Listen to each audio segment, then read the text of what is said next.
We got some good peeps here today. I think this is our most, Liz, tell me if I'm wrong, our most signed up for class. This is our most signed up for class in the kitchen ever. We're super, super excited. We've been doing this for like a year and a half, you guys. And we're so happy that you seem to be excited about lasagna. I know I am. I mean, one pan lasagna, let's be real. It's anything get better than that. But I think more so, it's such a great space. I know so many people are based all around the world. We have people from Japan, Germany, all across the United States here. So this is really, even more than cooking, just a place for us all to connect and kind of meet each other and hopefully make some new friends. So, but really break some bread too at the same time. We're waiting for a couple more people to log in, so we'll give it a couple more minutes. We always love to know in the chat if you're comfortable just to throw where you're stationed, where you're living right now. It looks like we got some Columbus, Ohio in the house. I love it. And then again, I'm going to call it out because more people keep joining. If you're comfortable, we'd love to see your face, even if you're not cooking, just so we can say hi and kind of interface on that way. But if not, absolutely just kind of stay incognito and hang out. Virginia Beach, Gorge, New Jersey, Texas, Corpus Christi. I love it. It's got to be so hot there. Woo. Florida. We've got the whole country. I'm in Seattle. We've got the whole Alaska. Rebecca just nailed it. We've got the whole country. I love it. I love it. Another one in Alaska. Wow. Sweet. Kavi and Rebecca. I love it. And Emily in Hawaii. Stop. Really? We got Hawaii too? Okay. Someone made a call to all the different spots. I love it. Well, do you want to kick us off, Liz? Absolutely. Yes. We are ready to get started. Welcome, everybody, to In the Kitchen with Chef Joel. We are so happy that you're here today. This class is going to be making a one-pan lasagna. I don't know about you guys, but when I make lasagna, I make a mess in the kitchen. The worst part is cleaning it up because you've got all the pans and all the mess. So we're super excited to make a one-pan lasagna today. Sure to make cleanup a lot easier. We're here to make connections today. So if you're comfortable sharing where you're joining us from in the chat box, go ahead and do that. We love to see if there's anybody else within our community. So maybe we can make some friends while we're all cooking along together. We are so happy to be here with Chef Joel Gamron. He is the lead chef at Homemade, where they believe everyone should have access to online virtual cooking classes. Chef Joel, I'm going to hand it over to you to take it away. Thank you, Liz. And as she said, we've been doing this for a year and a half, and it's been really cool to see familiar faces, check in with you guys, and just continue to see you, once a month and just make some new recipes and hear what you guys have for questions, but also what you want to learn in the kitchen. So that's what we're all about. But I am Joel, if we have not met yet. Super excited to be here. And like Liz said, let's be real. When we make lasagna, we make a mess. We blow up the kitchen. It's like 15 pots, and it's like this sauce, that sauce, a casserole pan. Let's throw it in the oven. It's everywhere. And the reality is, if you're stationed somewhere, maybe you don't have the biggest kitchen, you don't have all your gear. And so we wanted to put together a lasagna that is that beautiful punch of just comfort and love that a lasagna is, but in one pan. Can it be done? Heck yeah, it can be done. So if you have questions, you can ask me. Also in the chat, we have Chef George. So you can ask him questions if you're not comfortable raising your hands. Liz is really our fearless leader as it comes from the USO, and I have to call it out every time how grateful that we are here at Homemade to do these classes. We know in order to cook and inspire people to cook, we need to live in a safe place, which we do here in the United States, thanks to all of our servicemen and women. So you guys being their families, being those servicemen and women, or being their spouses and partners, we're so grateful. We're so grateful. So thank you, thank you, thank you. Let's get cooking. So step one, we always like to go over just kind of the basic ingredients. We're not going to hit every ingredient because it gets really overwhelming, but we will eventually get to that. So I want to start, we're going to make kind of a ragu, like a meat sauce for this lasagna. Now, if you're not doing meat, I would absolutely suggest to grab some mushrooms and grind those up. You could even do lentils, cook those up and replace the meat with this. But first step, I want everyone to grab, we call for about a pound of ground beef. You can, of course, use ground pork, ground chicken, and like I said, other options that are not meat-based. And then we've got some veg. We've got carrots, celery, and onion, a little bit of garlic. What is carrots, celery, and onion called? Does anyone know? What is this called in cooking? This is a cooking term, these three things. Throw it in the chat or raise your hand.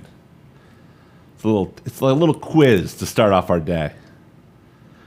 Sharon says the trilogy. I like that. Wait, I think Shiloh got it. Mirepoix. Nice job, Shiloh. It's called mirepoix. No joke. And in almost every sauce, soup, in at least this type of cooking, Eastern cooking, European cooking, you see these vegetables. So these are kind of always around. I would always have these on hand. Celery, carrots, onion. So first step is we want to get a pan, and I have a pretty deep pan. You guys can see it's got some tall sides. You can use a Dutch oven or a skillet like this, but I want some tall sides because we're going to build the lasagna in this pan along with the sauce. So I've got my pan on a medium-high heat. I want everyone to heat up their pan to like a 7 out of 10. Go for it. And while that pan is heating, I want you to add a couple of tablespoons of olive oil. My olive oil is just not coming out. There we go. The best way to tell if your olive oil is hot is to actually put a wood spoon in it. And if it bubbles around the wood spoon, that means it's hot. Don't splash it with water. Just a nice wood spoon or anything wood is very safe. And you can kind of tell, all right, it's starting to bubble around. We're looking nice and hot. Cool. So I'm on a medium-high heat, and you want to have a nice big pan because we really want to try and brown this meat quickly. And I'm going to go ahead, and I like to kind of flake the meat in instead of just plopping it in. It allows a little air to get in between them, and it browns a little bit more evenly. Cool. So just start kind of browning that meat. Nothing crazy here. Anyone using anything besides beef today? Throw it in the chat. Raise your hand.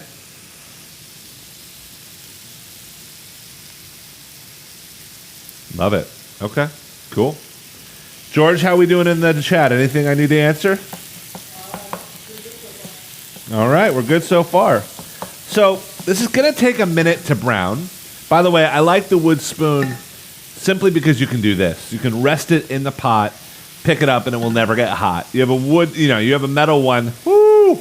I've burned myself way too many times doing that. So a nice wood spoon, just kind of resting on the meat. You don't need to sit here and mess with it too much, but I do want to give it a little salt and pepper. So I'm going to grab some kosher salt, big pinch, and as much black pepper as you want.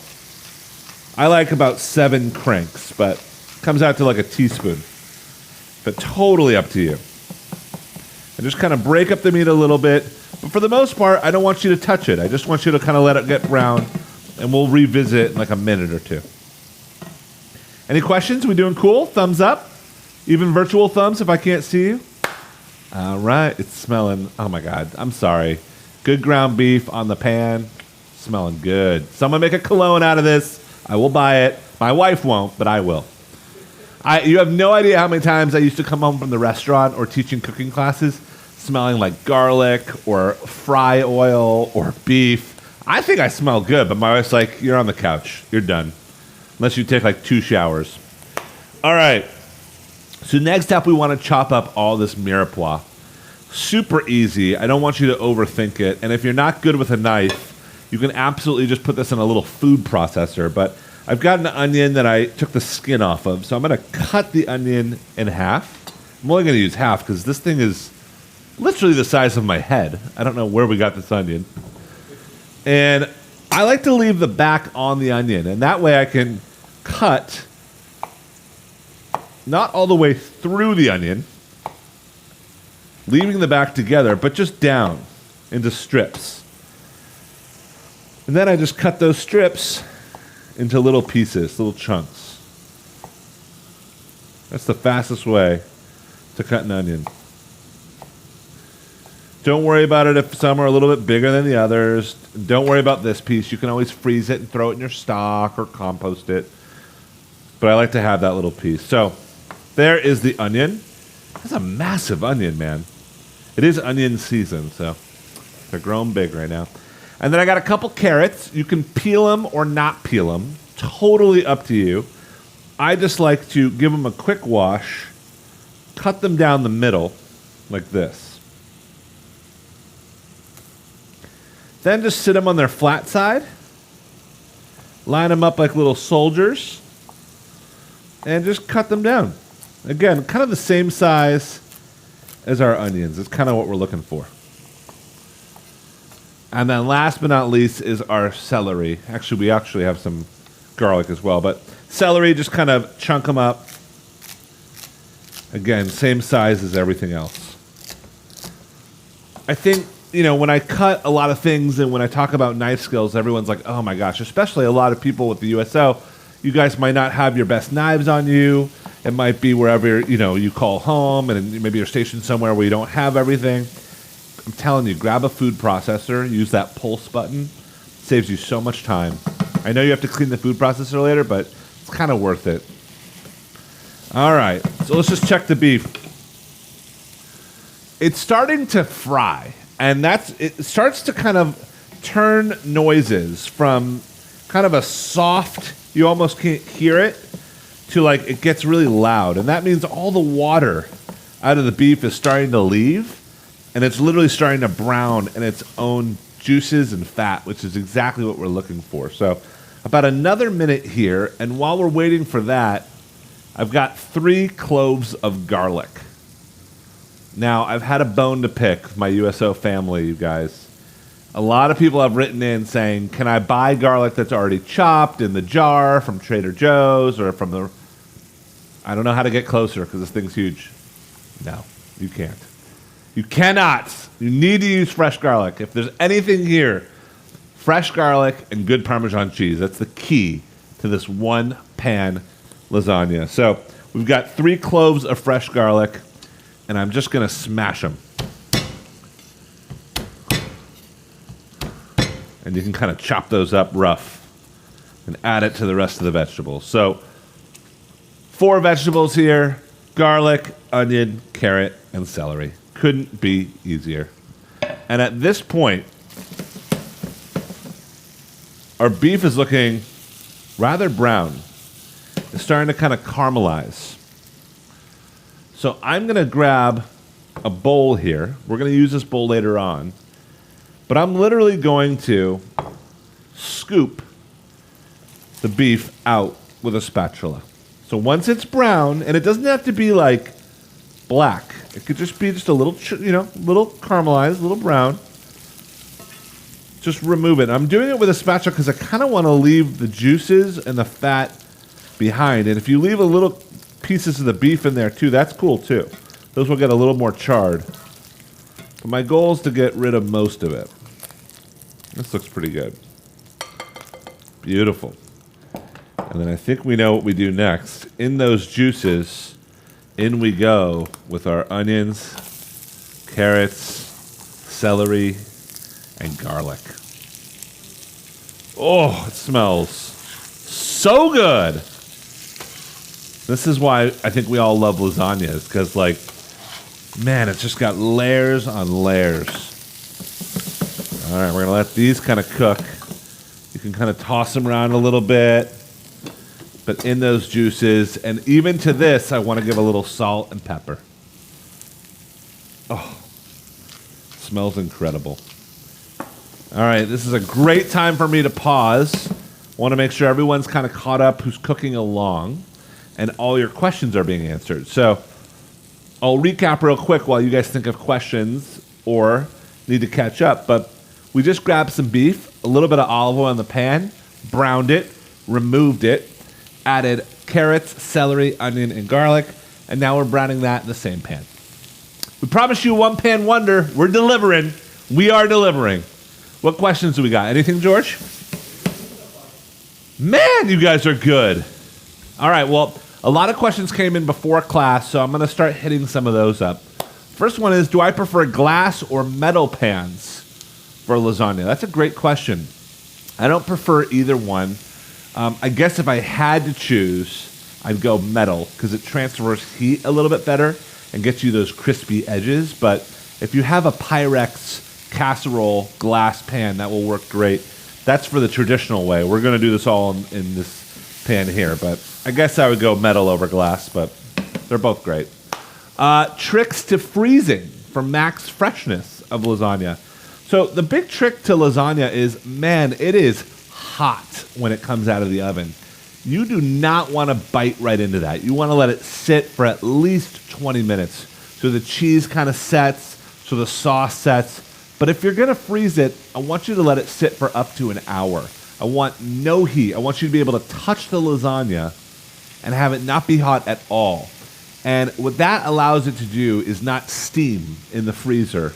It allows it to freeze really solid and really freshly. So that's my big tip there. Then I would freeze it by actually taking it out of the pan and putting it in a plastic Ziploc surrounded by a little bit of tin foil, honestly. All right. So next up, we got some herbage.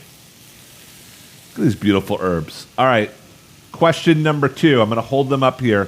Throw it in the chat. Going from my left to my right, I want you to name these 4 herbs. The winner is going to get a big call out from me. So from my left, starting here, what is this herb, this one, and then this one? All right, let's see. Rosemary, thyme, parsley. Tiffany got very close, but you're missing this one right here. So this is rosemary, thyme, and parsley. What is this one? Okay, Lisa says basil, no. Sharon says sage, no. Oh, wait. Shiloh comes in big. It's oregano. So we've got 4 herbs: rosemary, thyme, oregano, and parsley. I want to call it out right now. You're stationed all over the place. If you can only get one of these, awesome. You don't need all 4.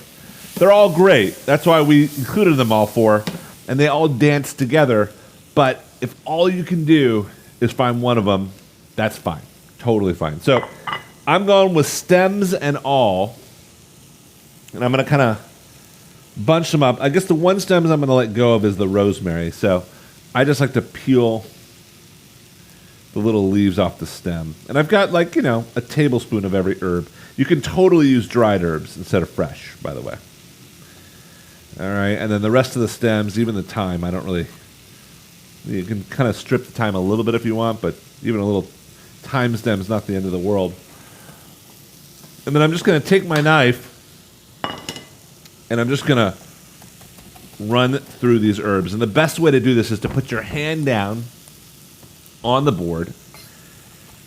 Put the other hand, top, on top of your fingers on top of the knife. So this palm never moves, and just kind of run your knife through.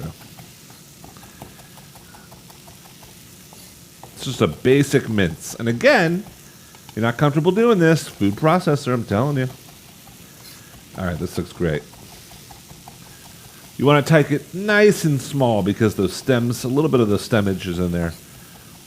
This looks great. So I'm going to take half of these herbs, just kind of eye it, and I'm going to actually put it into my vegetables in the pan. And if you think it smells good now, wait till these herbs hit the heat. Whoo, you can see them starting to get brown, and it's smelling so good. The other half, we're going to wait and use it a little bit. I think, this recipe can be a little bit intimidating for people because there's so many herbs. Again, I want to reiterate, I don't even care if you don't have the herbs. It's still going to come out great. So if all you can find is one of these, you're rocking. Cool. So next, we're going to add a little secret ingredient. This is tomato paste, a couple tablespoons. We're going to scrape this into our pan now with all of our vegetables. And we're going to kind of stir that around. And you kind of want to toast it. Otherwise, you get a really tomatoey flavor. And the toasting of it kind of mellows it out. But tomato paste is basically tomato sauce that has basically been sitting in the sun. and just reducing, so it's really jammy and delicious. Oh, this looks so good. So let that toast for a minute. I'm going to slow down a little bit. How we all doing? Thumbs up. I see Emma's cooking along. You're right with me. Liz is right with me. How good does it smell in your freaking kitchen? Come on. Come on! Another reason why I love using fresh garlic, it just has an unmatched scent. All right. Now we're going to deglaze. That just basically means adding liquid to the pan so all the good stuff comes off the bottom. It's kind of like washing the pan. So we've got two things to deglaze with. A little cup of red wine. Try not to hit your mouth on the way down to the pan. Thank you for laughing at that dad joke. I'm working on my dad joke. All right. That smells so good. And then about a half a cup of chicken stock or beef stock. And again, if you're doing veggie stock. And just kind of let that come to the boil. And we're just going to scrape the bottom of the pan, getting all the good stuff off. And at this point, you can turn your heat all the way up to as high as it goes. And I want to dump in, this is about 2 cans worth of crushed tomatoes. Right in. It's a lot of sauce, peeps. Save this bowl. Actually, you don't need to save this bowl. Get rid of this bowl. And now add your beef back in too. Woo-wee! So we'll recap, but I'm just going to stir everything together here. It's already looking so good, and it's been like less than 15 minutes of actual cook time, and we're making just this quick ragu. And it looks incredible and smells even better. So basically what we did, you guys, just to recap, brown the beef out, browned our veggies, we added herbs to the veggies, then we added tomato paste to the veggies, and then we deglazed it with wine and chicken stock. We added some crushed tomatoes in, and then our beef back in. And I want to hold the bowl that our beef was sitting in. Just kind of have it on standby. All right? And at this point, we're just kind of simmering this sauce. And this sauce, obviously, great for lasagna. This would be great over rice. Incredible just over some pasta. So this is like a basic meat sauce. So don't feel like you have to make lasagna to make this. This is like a bolognese done really quickly. Oh, it smells so good. All right, I'll tell you another trick. Sometimes when using canned tomatoes, which by the way are great. I don't discriminate canned tomatoes versus fresh. They're just different. But when I use canned tomatoes, sometimes I add a pinch of sugar. And it kind of like tames them a little bit. They're a little sour, canned tomatoes. So a little sugar kind of makes it kind of mellow out a little bit. But while this is going, I want to check in. Any questions with my USO fam? George, anything I need to be aware of? You guys are a quiet group today. Thumbs up if everyone's tracking. Oh, yeah, we do. Oh, is there a reason using crushed tomatoes versus diced? Diced just takes longer to break down, and since we're doing this fast, we went with crushed. But if you had like a couple of hours to simmer this, you can go with diced. They'll eventually break down to this. I don't know if you guys have seen The Godfather, but he claims to simmer his sauce over a candle for like 14 hours. I've never heard of that, but the longer you do simmer this, the better it will be. But, you know, this is lasagna for an everyday night, so it's okay to kind of do it in a little hurry. All right, so I want to hit another question here, which is a great one. What if you don't do dairy? What if, again, we're about to start talking about cheese. Is there any cheese replacements for this recipe? And I have to say, I mean, depending on where you're stationed, there are some awesome dairy-free cheeses now. Typically, it's made out of one ingredient, nuts. So cashews or almonds, you can find like, they basically blend them up with a little bit of water, and then they kind of age them, and they taste great. I mean, it really does taste great. I wouldn't say it's as, you know, creamy and rich as cheese, but it gets the job done. So the dairy-free cheeses rock. I would also look at silken tofu, soft tofu. Trish, who's helping us out here on the call, she's based in Japan, and I guarantee you she has her pick of the litter of tofu. But that would be a really, really good replacement too. That soft tofu kind of replicates mozzarella in a lot of ways. All right, so you guys can see my sauce is starting to bubble away like a hot tub. When you see that, I like to turn it down a little bit. Just kind of let it cook for a second. And while that's cooking, we're just gonna kind of lively up some ricotta cheese. So again, if you don't do ricotta, go with some soft tofu, but I've got about a cup of ricotta cheese, and we saved all those herbs from before. So I'm gonna literally go ahead and add the rest of those herbs into this ricotta cheese. You can add a pinch of salt and pepper in there as well. And I'm just gonna mix it in a little bowl here. And this, just doing this to ricotta, it's like a dip at this point. I mean, you can literally just take some crackers and dip it into this ricotta. It's delicious. But just kind of mixing it up and studding the ricotta with a little bit of herbs is a nice little hack. Takes no time. And man, is it delicious.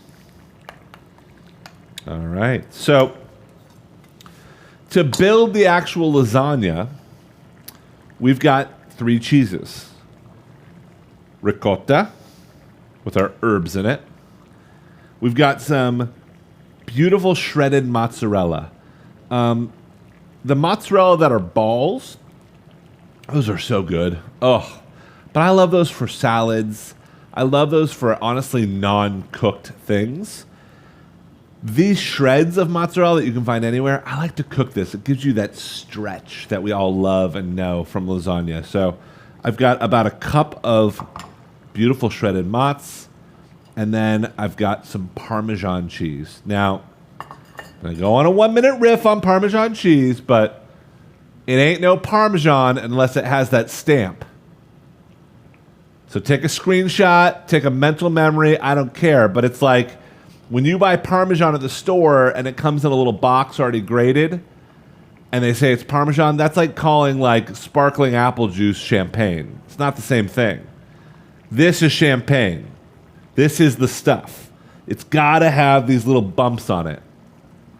Now, I get it. If you don't have access to this because you're stationed somewhere where it just doesn't have fresh Parmesan, totally fine. But I would find a nice salty cheese that you can grate from scratch. Really grating it fresh. This and the garlic are two so key to making this lasagna really set off and taste incredible.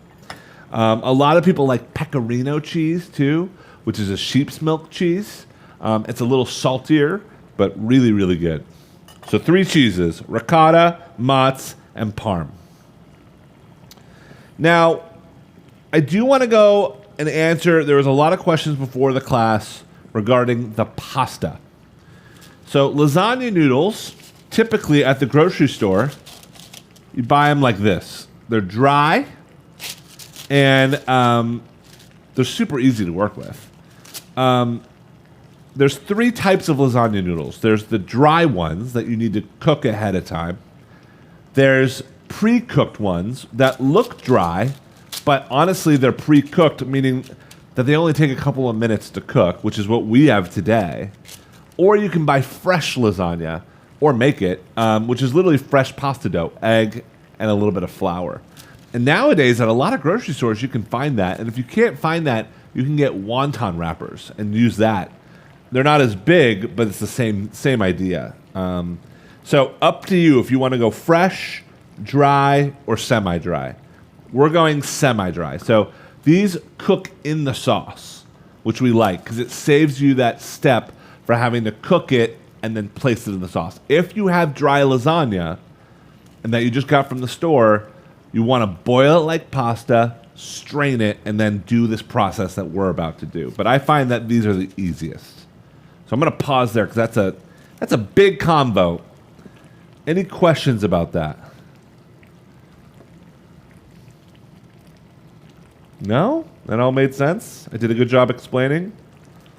Makes me happy. All right. Let's taste our pasta sauce. I think we're in a really good spot. I'm just going to take my spoon. It's going to scorch my mouth. Always does. And then I can't taste the rest of the day.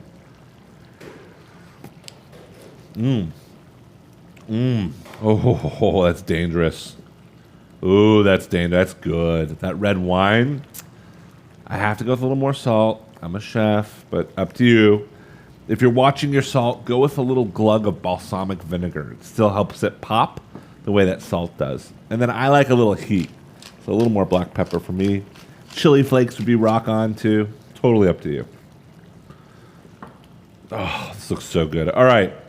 So at this next step, I'm going to literally remove the sauce. Let's see if I can fit it all in this bowl. I might need 2 bowls here. I'm going to remove the sauce into some bowls. Do this confidently, all right? So I have our sauce here, and I'm going to literally just pour. I got it all in one. Nice. I'm going to leave a little bit behind, like that. A little bit behind. And at this point, you can turn off your pan and just kind of let it sit. So I'm literally going to, just so you guys can remember, I'm going to get rid of my stove here, push it to the side. I'm going to put a towel underneath here. And we're going to start building our lasagna in this pan. So what I love about this is everything's kind of ready, and we made the sauce in the pan that we're going to be cooking the lasagna, which is, again, so nice for doing the dishes and just not having to worry about such big cleanup. You know, right now at this point, we've basically used a knife and a wood spoon, which I love. This is also a great time to preheat your oven. I like it at about 425 degrees. And again, if you're using these pre-cooked noodles, it takes about 10 minutes for it to cook in the sauce. All right, you guys ready to build this puppy? Yeah? All right. You guys are really, the people who are cooking along with me are right there with me. And the people who are watching have been crushing it too. I'm really proud of you guys. All right. So let's build lasagna. So I start with a little sauce in the bottom of this pan. My noodle will not fit in this pan, or I guess it will fit in the middle here, not even. But that's why they invented your hands. Crack them up. I like to sometimes call them broken lasagna. But no one's going to know the difference. Kind of just stack them. The goal is to make one layer of noodles. Cool? Then I'm going to go with a little more pasta sauce. So here I come with my wood spoon over the top. And we're going to do 2 big layers here. And I'd really like to kind of spread it all the way to the edges. The noodles won't hydrate unless they're touching sauce. So really important to make sure that you have enough sauce to really hydrate those noodles. So once you have that layer of sauce, great time to go in with some mozz. We'll go in with about 1/3 of the mozzarella, couple of dollops of our ricotta. I have to say ricotta like that. I studied in Italy. That's where I went to culinary school. And that's how they say it. So that's how I say it. Even though I can't speak Italian anymore. I used to. And then a little bit of Parmesan cheese. And I like the fresh grated. I'm telling you, it just makes such a big difference. So then we just repeat. Grab a noodle. Crack it up. Pretend like you're making a little puzzle. My kids are really into puzzles right now, so this would be a great activity for us. And we just kind of tuck them all in. And I think everyone just kind of pictures lasagna in a casserole pan, which you can, of course, do, but I think this looks really pretty. And it really does the job, which is great. So here we go with a little more sauce. And we just kind of stack them. So it's sauce, cheese, noodle. How good does this look? I mean, honestly. You really don't need the meat. It's really just good as is, but the meat takes it over the edge, in my opinion. All right. Let's do a little bit of mozz. I'm doing 1/3 again. And then a little dollops of our ricotta. A little more parm. You guys get the idea. And we just kind of keep building. I'm going to do one last layer. It's going to be my last layer here. So here we go. Crack them up. Beautiful. And then a question did come in. What is better, whole or part skim when it comes to the mozzarella and ricotta? The answer is always whole. Always whole. And there is, when I mean better, I mean, if you're going to eat lasagna, right? I mean, you're going to cut a couple calories and you're going to cut so much flavor. So go with whole.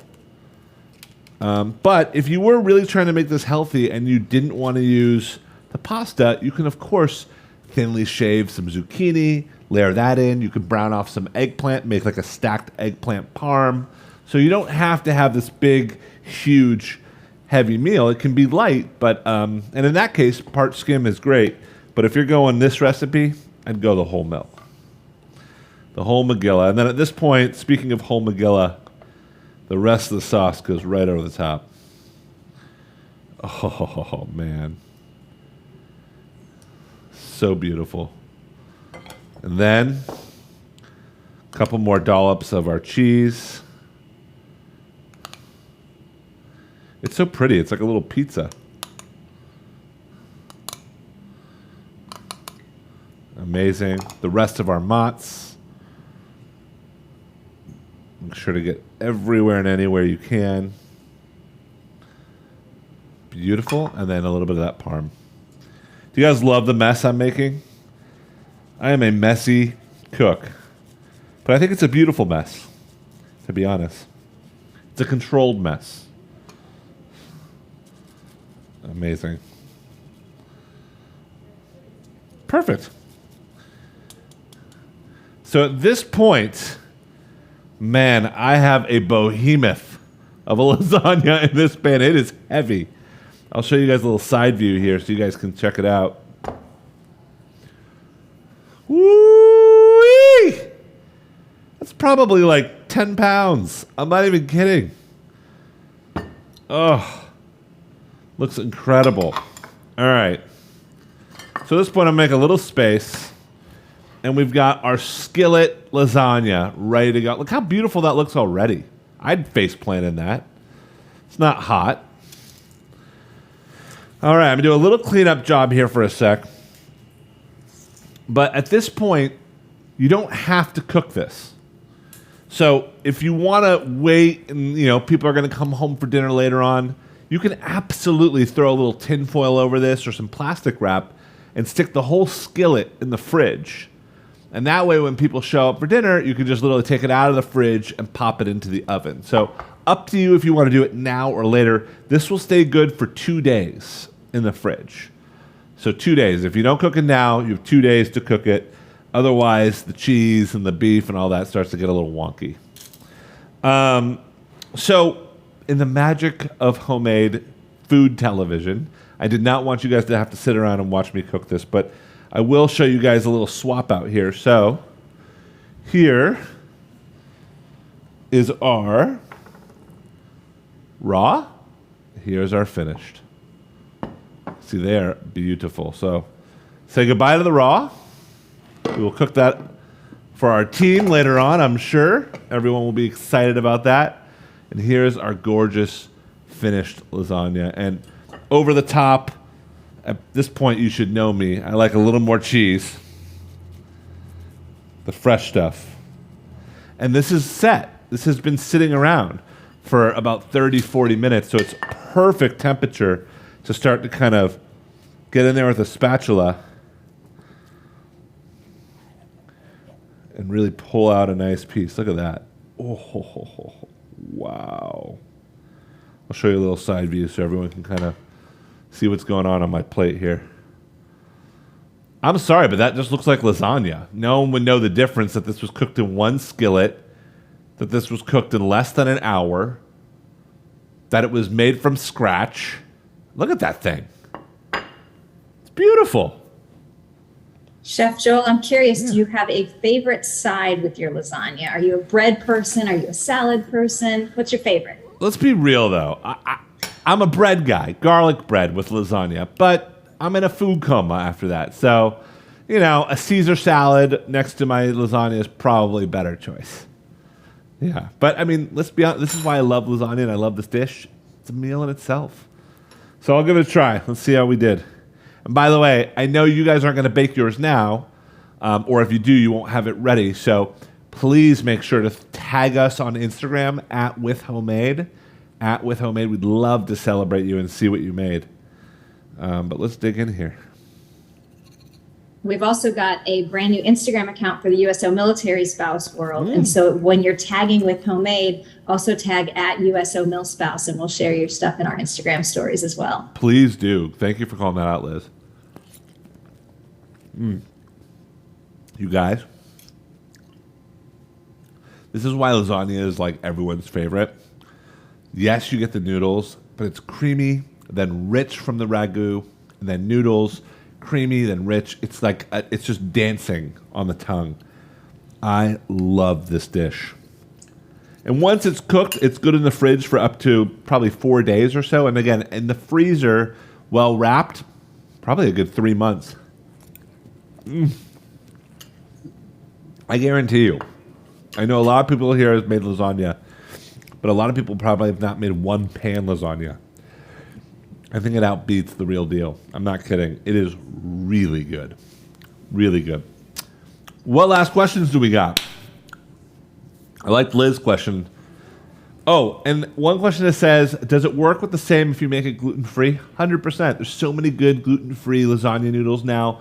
And again, if you're not doing pasta, go veggie strips in there and bake it up the same. Delicious. What else? Em, I see you crushing it, buddy. Good job. I love it. And Rebecca and team, the kiddos, you love when I see the kids come in here.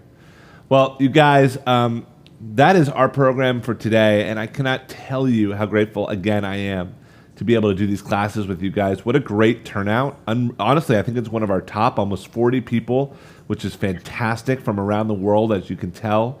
I really hope you make this and tag USO and tag us. And with that, I'll send it back to Liz. But thank you all so much for cooking along. It's like a big hug for me. So enjoy the rest of your week. It is like a big hug. Yeah. It's comfort food and it's cooking together. It's like the biggest hug that we all probably needed on this Thursday or Friday if you're in Japan. Thank you guys so much for being with us today. This was amazing. Chef Joel, thank you for guiding us through this. It's also one of our faster recipes, which who would have ever thought that lasagna would be our fastest one? I know I'm going to be feeding this to my children when they get home from school in an hour. And I hope you guys all enjoy it tonight. Speaking of mid-afternoon snacks, when you come back for this in October, we'll be back for In the Kitchen with Chef Joel in October. We're going to be doing a no-bake granola. So if you have hungry kids coming in after school, or if you are an adult who gets the mid-afternoon munchies like a lot of us do, this is going to be a great, healthy no-bake snack. So look forward to no-bake granola in the kitchen in October. And we'll have a link for that very, very soon.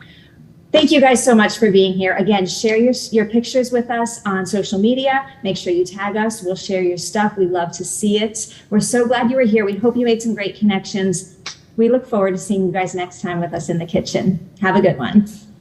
See you guys. Thank you. Thank you, Chef Joel. Bye-bye. Thank you, Homemade team.